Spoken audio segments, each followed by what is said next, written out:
And now it is my great pleasure to introduce the man who, particularly in this building, clearly needs no introduction. He's our host, Darren Walker, the president of the Ford Foundation.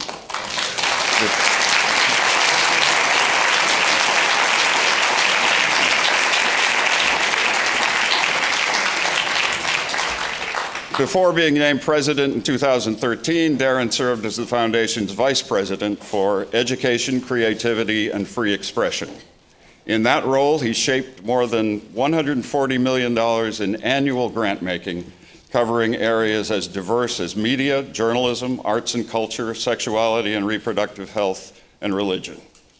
Before that, he was at the Rockefeller Foundation, and before that, chief operating officer at the Abyssinian Development Corporation, a community development organization in Harlem. He is a member of the boards of the Arcus Foundation, Rockefeller Philanthropic Advisors, Friends of the High Line, the New York City Ballet, and the Foundation for Art and Preservation in Embassies.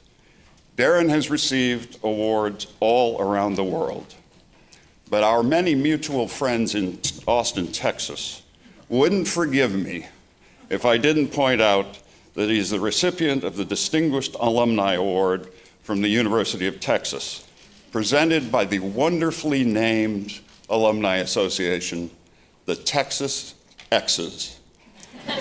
No, that's not a reality television show. It's the official name of the Texas Alumni Association. But without further ado, please welcome Darren Walker.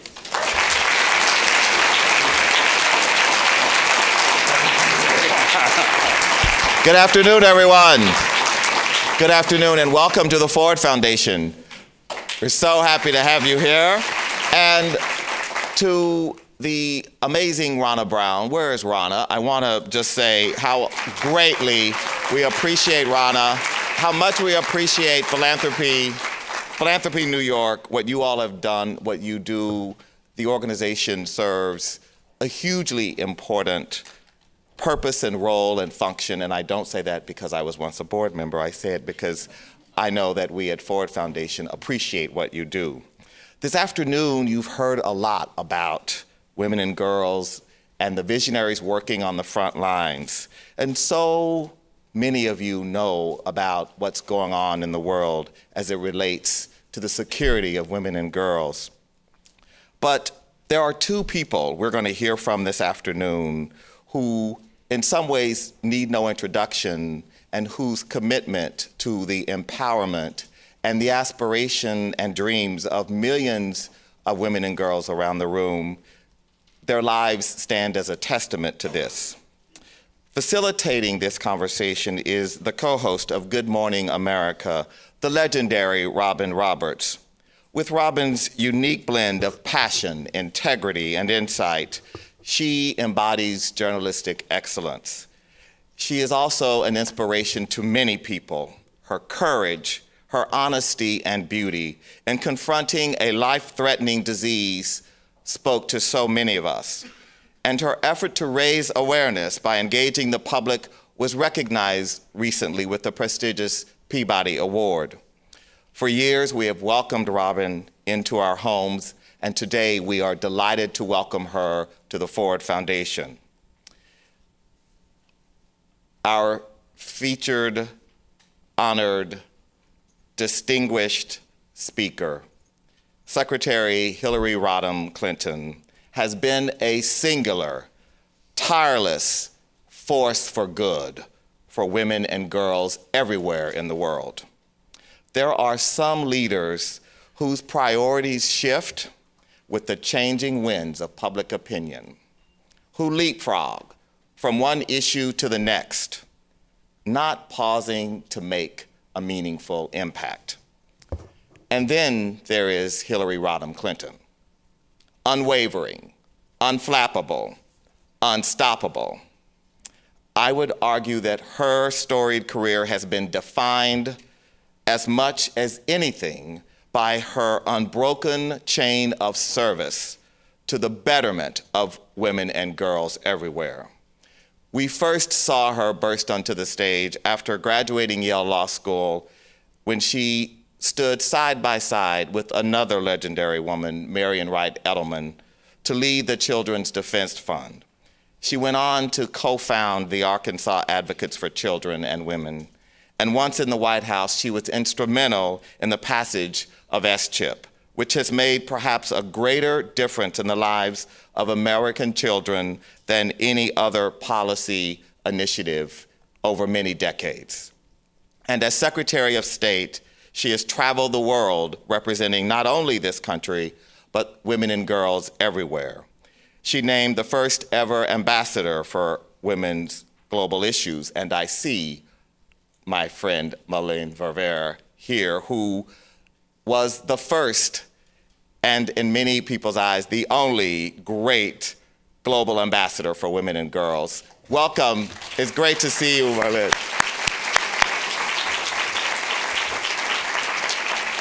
So today, here she is. I'm so glad you did that. Come on out here. Oh no, this is her moment. Thank you, Darren. Thanks, Darren. Thank you.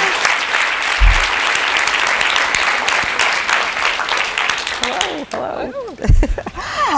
This is nice, isn't it? This is great. We were wondering what the auditorium was You're like. just hanging out backstage. Oh, yeah. So how are you? I am terrific. Thank you very much. Keeping busy. Yeah, I am. It is always it's a pleasure and a privilege to spend time with you, as I have over the years, and especially in front of a group like this, so passionate about philanthropy, and that is what we are going to spend the vast majority of time talking about. But you're also very gracious in allowing us to ask a couple of hot topics in the news. Absolutely. Especially one that I saw you tweeting about. Yes. Those schoolgirls bet. in Nigeria. You bet. And the president has said that there's going to be U.S. aid. Should the U.S. and should other countries, for that matter, do more to secure that they are returned safely to their families? Absolutely, Robin. And, you know, for me, this is a perfect storm of all the issues that are of concerning matters to those of us who follow women and girls around the world, and in particular what's happening in North Africa. The seizure of these young women by this radical extremist group, Boko Haram, is abominable, it's criminal, it's an act of terrorism, and it really merits the fullest response possible, first and foremost from the government of Nigeria. The government of Nigeria has been, in my view, somewhat derelict in its responsibility toward protecting boys and girls, men and women, in northern Nigeria over the last years. They need to make it a priority to do everything they can to try to bring these girls home safely, and that, I believe, requires assistance from others, including the United States. We have offered, President Obama made that offer. I know Secretary Kerry conveyed it directly to President Goodluck Jonathan. So has the EU, so has the UK. It is primarily a Nigerian government responsibility, but we know very well that it is in a part of the country that has been increasingly out of the government's control. This is not the first assault on a school that Boko Haram is responsible for. When I was secretary, had numerous conversations with the president, other members of his cabinet and security forces, that this required a much greater effort by the government in Abuja, and it also required more of an outreach on development and assistance in the region. But focusing right now on the crisis of trying to find these young women and return them, and you know, another group was kidnapped yesterday out of another village, means that the Nigerian government must accept help, particularly intelligence, surveillance, and reconnaissance help. Their troops have to be the ones who do what is necessary, but they can do a better job if they accept the offers that are being made. And the world is watching. We want our girls back. It's horrible, Robin. It's horrible. Yeah. And, you know, it is a terrible example of what we're seeing, unfortunately, more of, the use of women and girls particularly as victims of war, of slaves for these militia groups as they rampage from Darfur south to the Central African Republic, to Eastern Congo and other places in between, and a failure of local law enforcement, local community support, and then the entire national government. And this is a problem not just in Nigeria, but Nigeria has more resources and more capacity to do more, and they should be expected to. And we'll talk a little bit more about the global impact and for women and getting education in that. But one more news question, Benghazi, the new investigation. Are you satisfied with the answers, and are you content with what you know what happened? Absolutely. I mean, of course, there are a lot of reasons why, despite all of the hearings, all of the information that's been provided, some choose not to be satisfied and choose to continue to move forward. That's their choice, and I do not believe there is any reason for it to continue in this way, but they get to call the shots in the Congress. Well, and you get to call the shots right now in talking about philanthropy. Yes. And that's exactly what we want to do. I'm all for that. And that, you have a new initiative, No Ceilings, the Full Participation Project, which started back in 1995, the World Conference for Women. And you made a statement there that still resonates when you said human rights are women's rights and women's rights are human rights. Are you encouraged by the progress that you've seen since that time? Well, first let me thank New York Philanthropy and Ford for hosting this. I love the idea that you're spending a day looking at where we are with women and girls.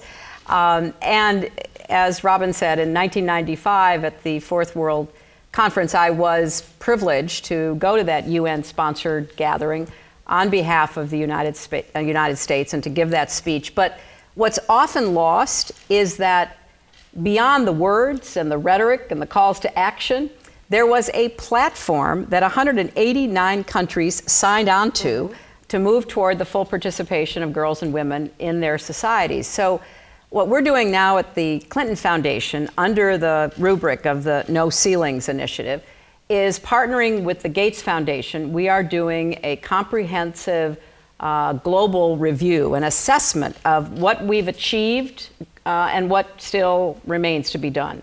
And I think the early returns on this, because obviously we're partnering with a number of other philanthropies, with the United Nations, the World Bank, and so much else, the early returns are that the world has made progress on education, primary education. We've closed the gap that existed in 1995 in primary education. We have begun to close the gap in health. There's still work to be done on maternal mortality, on access to reproductive family service rights and the like. But in education, primary education, and in the area of health, thanks to many of those of you represented here, the gaps have shortened. They're not completely eliminated. But what we still see as remaining and difficult problems, and it goes back to the issue about the Nigerian schoolgirls, is we have so much work to do on economic opportunity. We have an enormous amount of work to do on political and civic participation and in peace and security.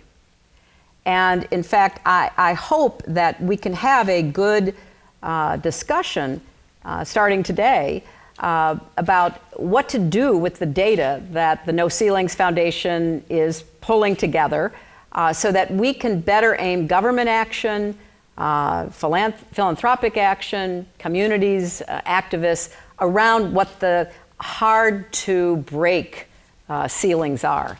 We can continue the work on health and education, but we have to also put some real emphasis on the political, civic participation, economic participation, and women as agents of peace and security. And what is so powerful is just what you said, it's data-driven. Yes. This initiative. Yes. You have the numbers to back up what you're saying here. Women in the workforce, in the workplace, it's still a hot button topic. Pay equality, flexible hours. Right. Do you believe that legislative action is needed to speed things forward, or is it just changing us as a society and how we view it? It's both, because one of the findings, and I appreciate your emphasis on data, because that's really what No Ceilings is all about. It's what I started to do as secretary because, you know, not only in '95, but even before, but certainly since, I was making the moral argument, the rights argument, the equality argument, the humanitarian argument. And then we stopped for a minute. We thought, wait a minute, there are real costs to societies, including our own, for the failure to really reach out and make full participation of women and girls a priority. So in the economic sphere, it obviously differs from place to place. I'll give you 3 quick examples. When the new Prime Minister Abe, came into office in Japan, and he was determined and had really been elected on his promise that he was going to stimulate growth, get Japan out of the decades of, you know, deflation and stagnation. He came up with a list of priority actions. And I think to his surprise, frankly, at the top of it was getting more women in Japan to fully participate in the formal workplace.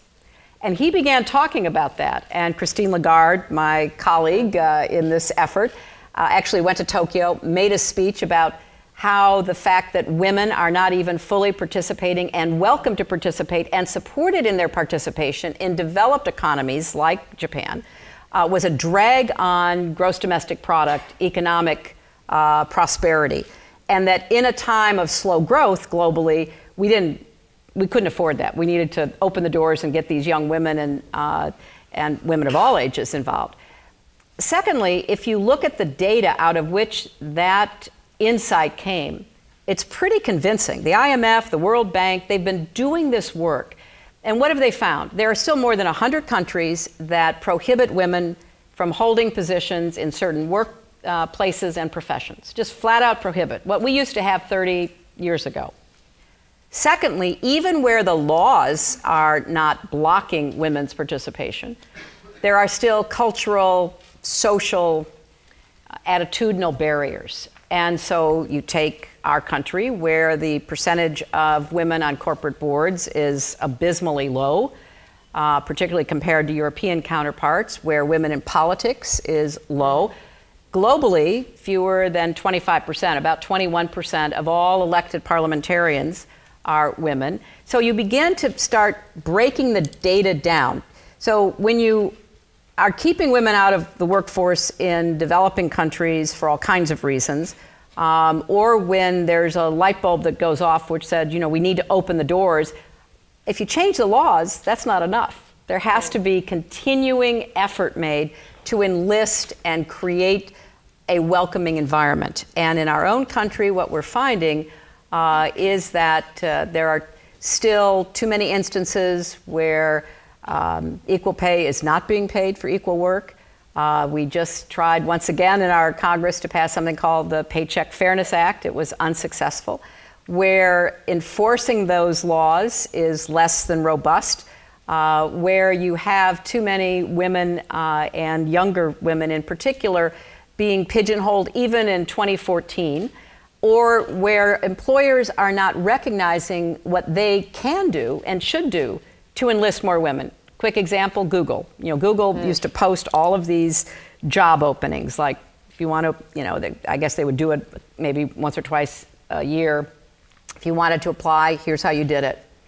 And they found that even among their high-performing women, and Google's been pretty open and supportive of women engineers and coders and others in their company, the women wouldn't be coming forward.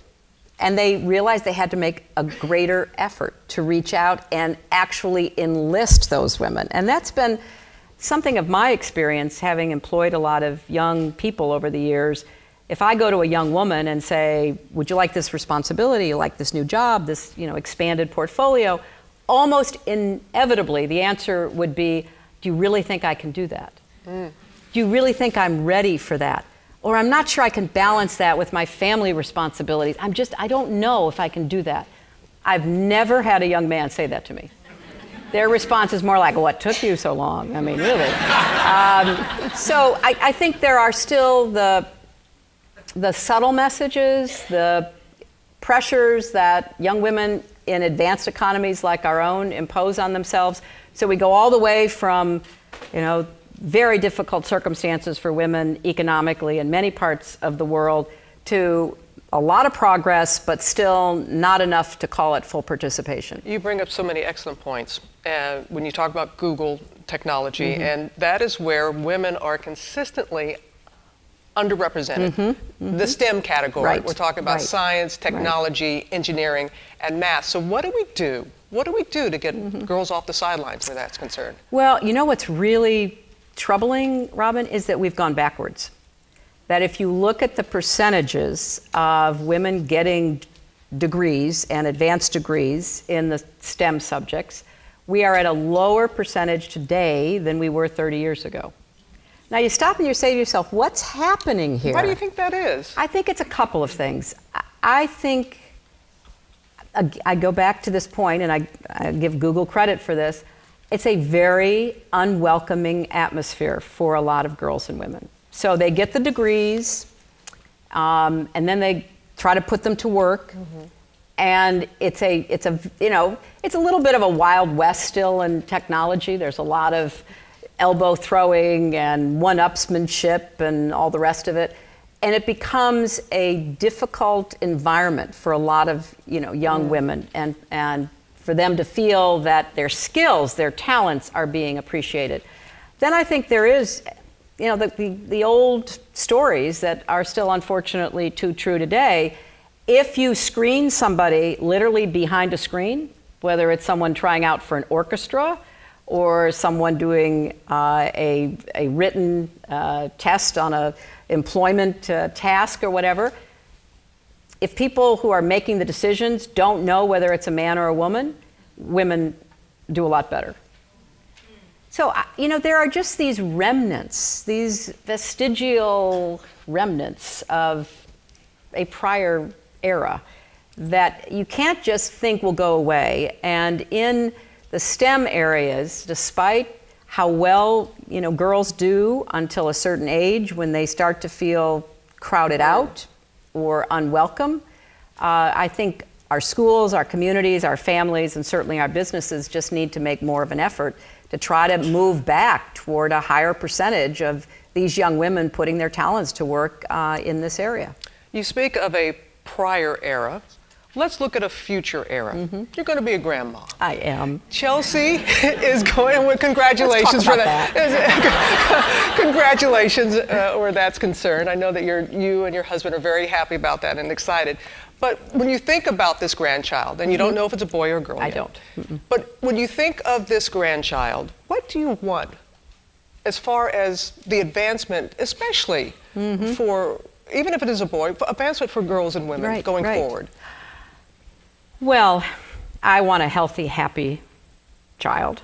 And I have a lot of confidence in my daughter and her husband to be, the kind of parents that instill the values and create the environment in which a child can pursue his or her potential.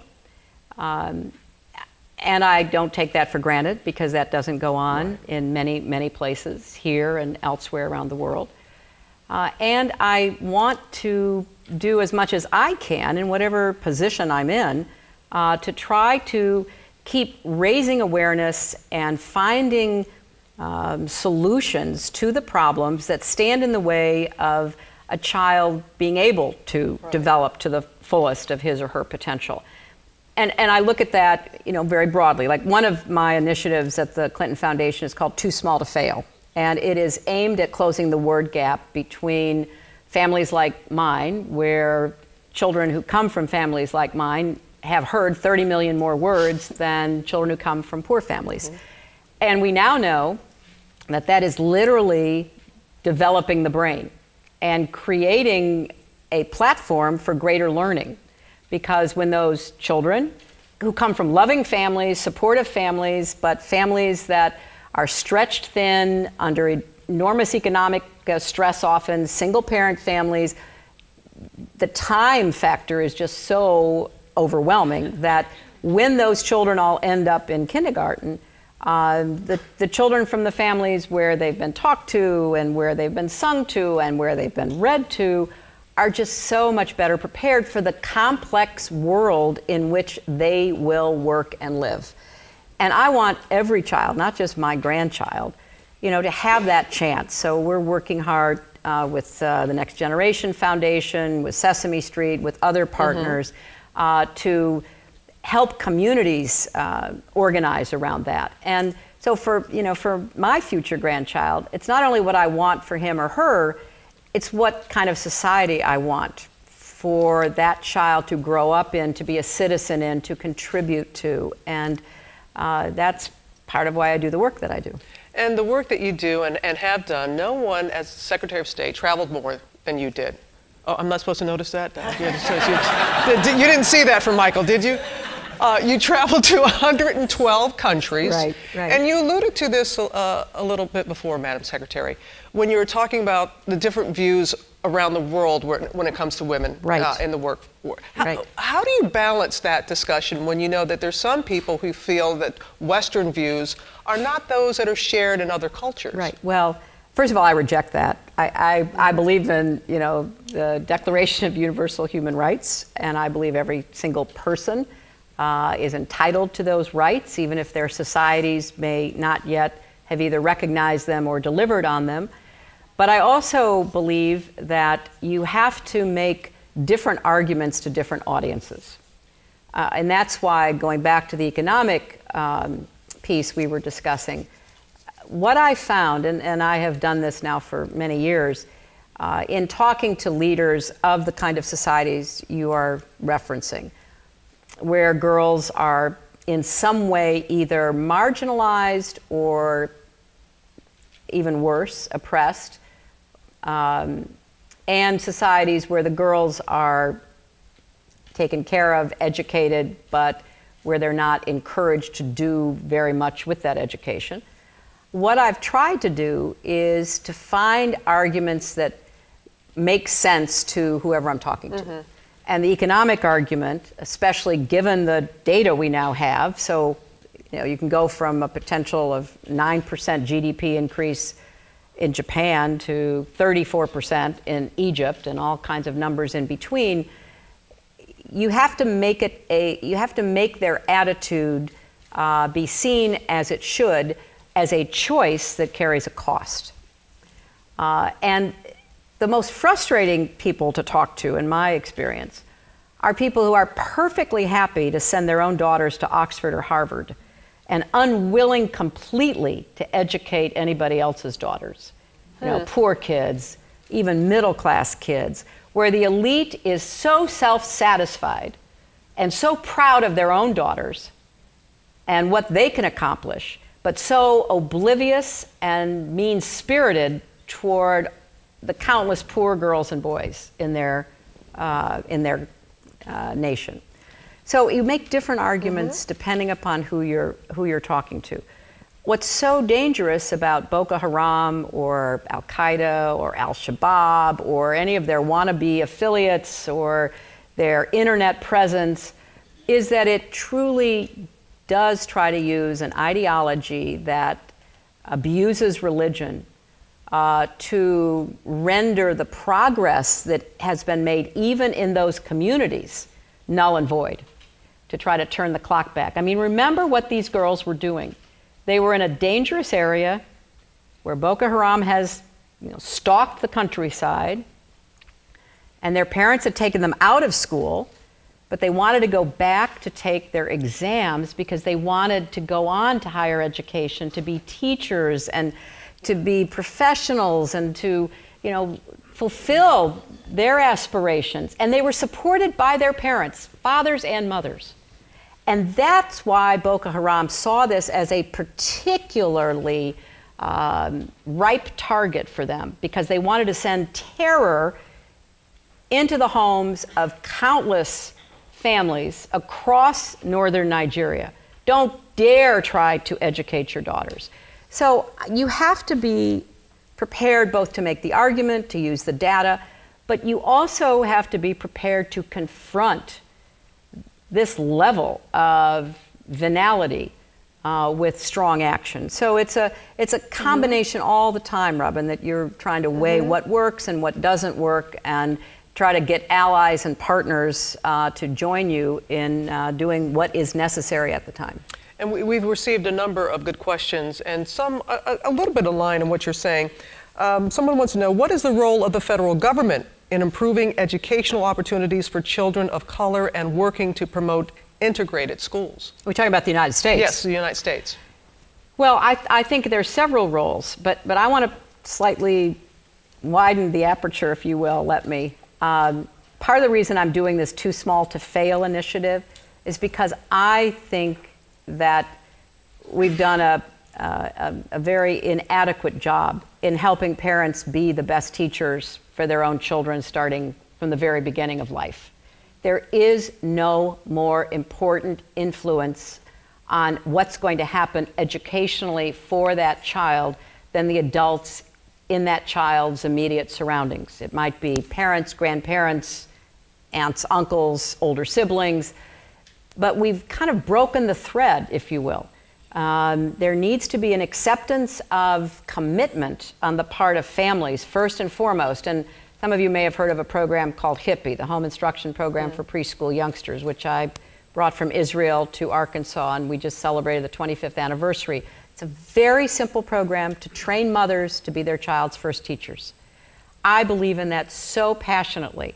Now, the next step is good, functioning pre-kindergarten programs, and I fully applaud what Mayor de Blasio is trying to do and what others across the country. And I will say it's quite interesting.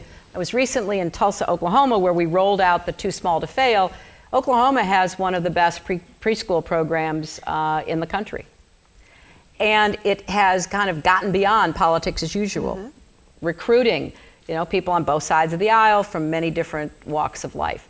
So I want to see that commitment. But even people such as those that I met in the EduCare programs, other good preschool programs, will be the first to tell you the difference between kids who get that early stimulation and support from low-income families and those who don't is so dramatic.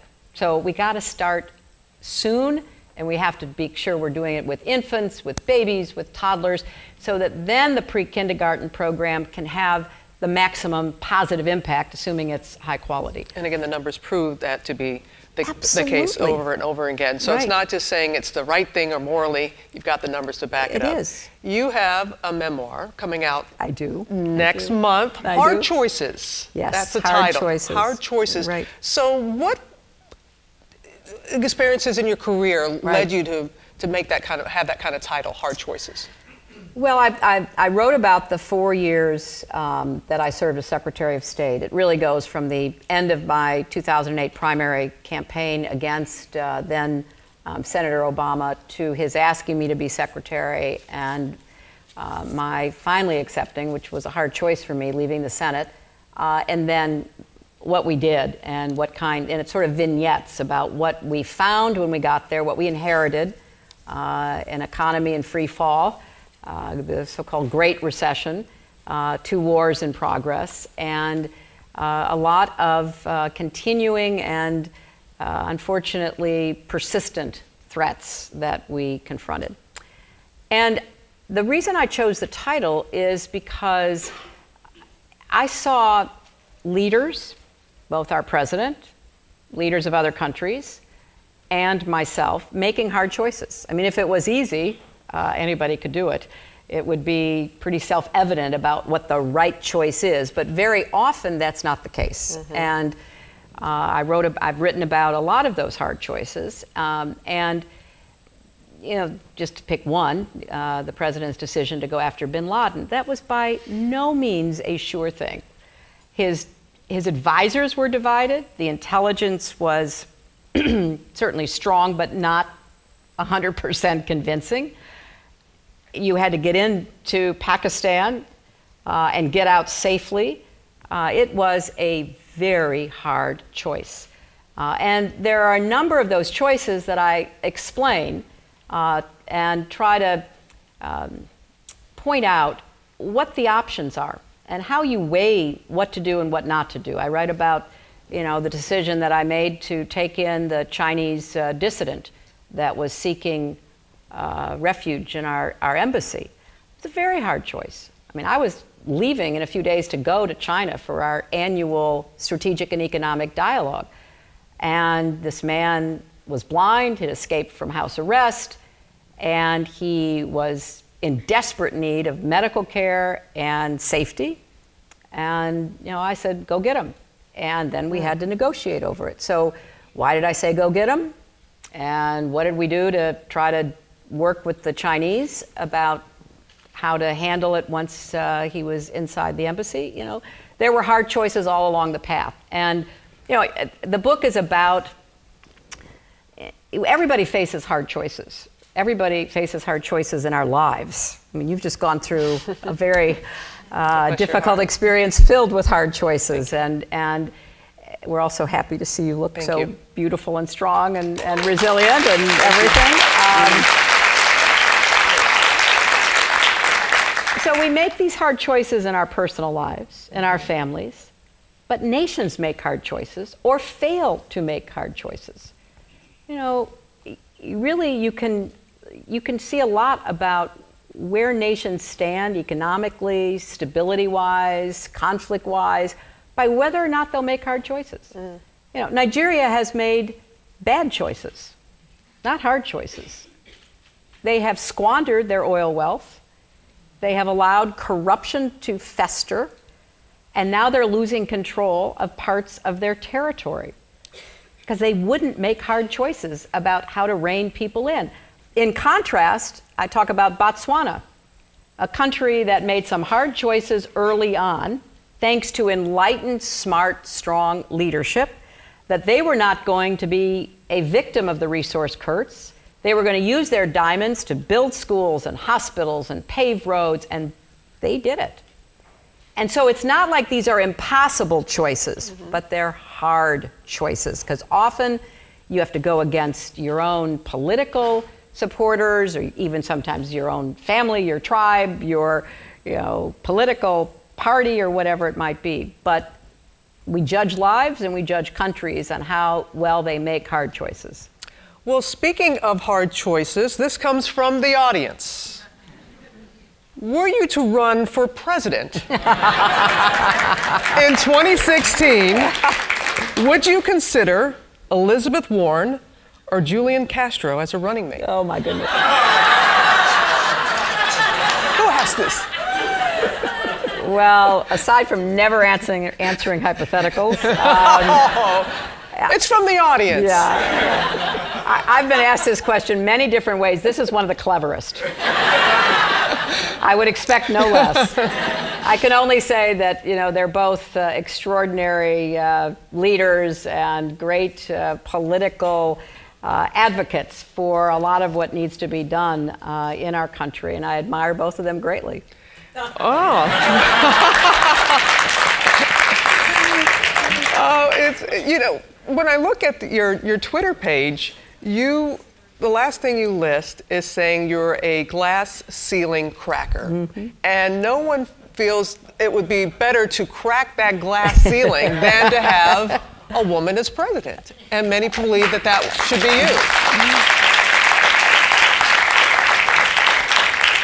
you. Well, I think we should crack it also. I'm 100% in favor of that. But I have nothing further to say about. Hey, we tried, right? My path right now.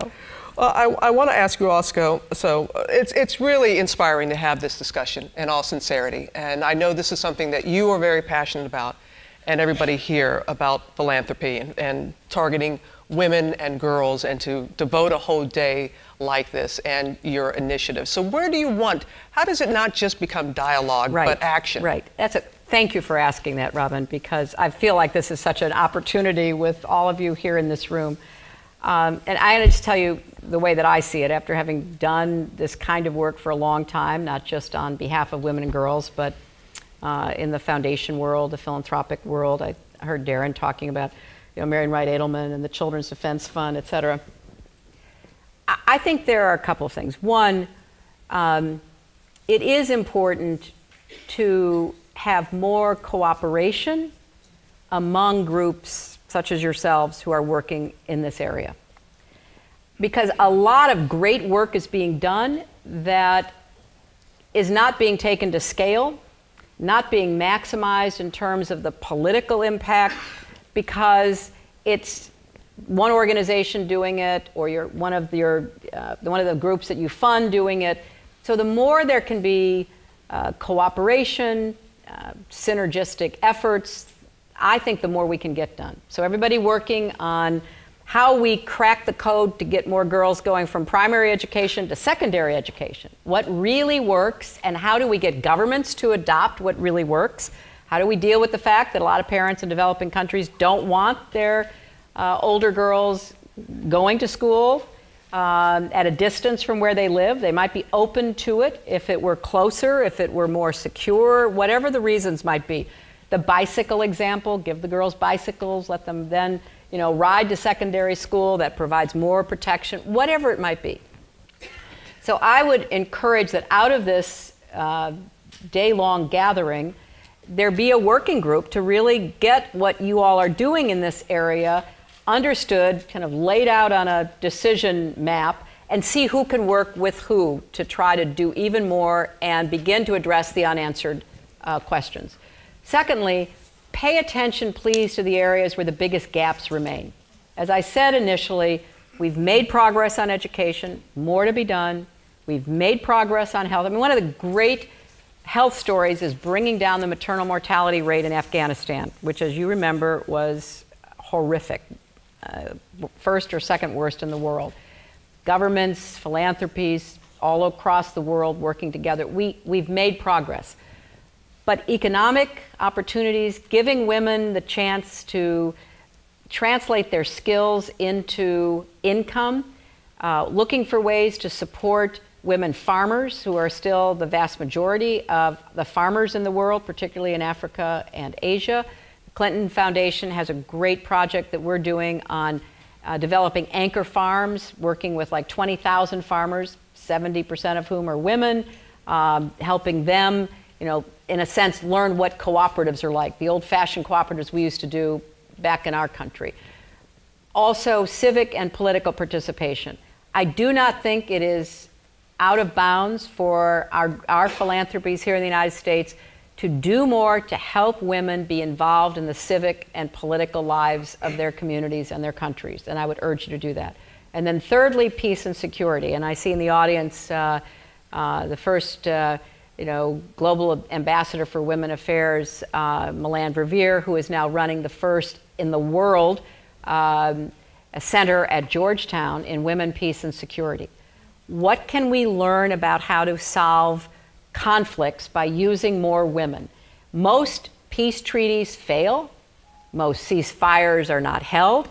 We are beginning to acquire enough evidence that where women are at the table, there's a greater chance of sustainability. How do we do that? What can we learn working with groups like yours? So I do believe there's great opportunities, not just to sort of do the same thing over and over again, but to do what's worked and take it to scale, and to do what needs to be done that is still not being done. And we would certainly, at No Ceilings, be proud to be partners with any and all of you about that.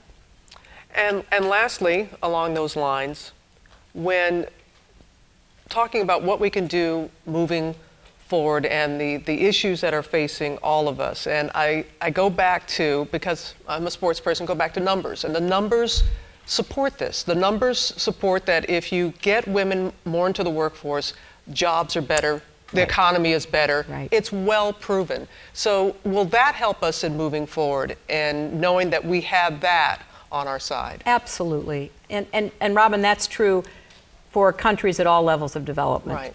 I remember years ago being in Africa, and all I saw were women working. Women working in the fields, women working in the markets, women carrying firewood, women carrying water, women cooking, just constant physical activity. And I remember saying to an economist, I said, so how do you account for the value of all this work in the informal economy? And the answer is, we don't.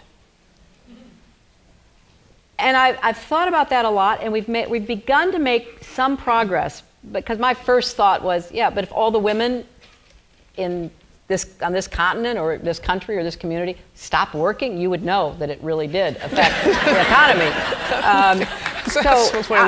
My view is we have to make the case and then demonstrate it over and over again, which is why I'm so passionate about data, and why that's what we're doing in the No Ceilings work, is and we want to visualize the data. We want to share the data widely. We want it to be used by decision makers, by governments, by funders, by international development agencies, whomever. Because if we don't count it, we don't think it counts. And it's true in so much of development that the immediate response is necessary, often urgently so, but the hard work of building sustainable solutions has not quite done enough for us to say, we know how to do this. And so we have to take what works, but we also have to keep experimenting with what works, and there isn't a better source of that kind of experimental commitment than the philanthropic community. Well, Madam Secretary, we appreciate your invaluable time and the work that you're doing, going still across the country and around the world in something that is so important and passionate for you, especially with your new initiative. So thank you. Thank you very much. Thank you all very much.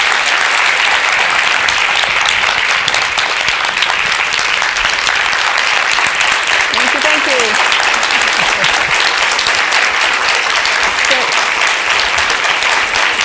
Thank you. Thank you, Secretary. Thank you, Secretary Clinton. Correspondent Roberts. That was a fabulous conversation. We are deeply, deeply appreciative of your time today. And I would like to ask all of you just to hang out for about 5 seconds, and then we'll welcome you to the reception out in the atrium, courtesy of the Ford Foundation. So thank you all for a terrific day. Thank you all. Thank you. Thank you so much. That was amazing. Thank you so much. You like your correspondent?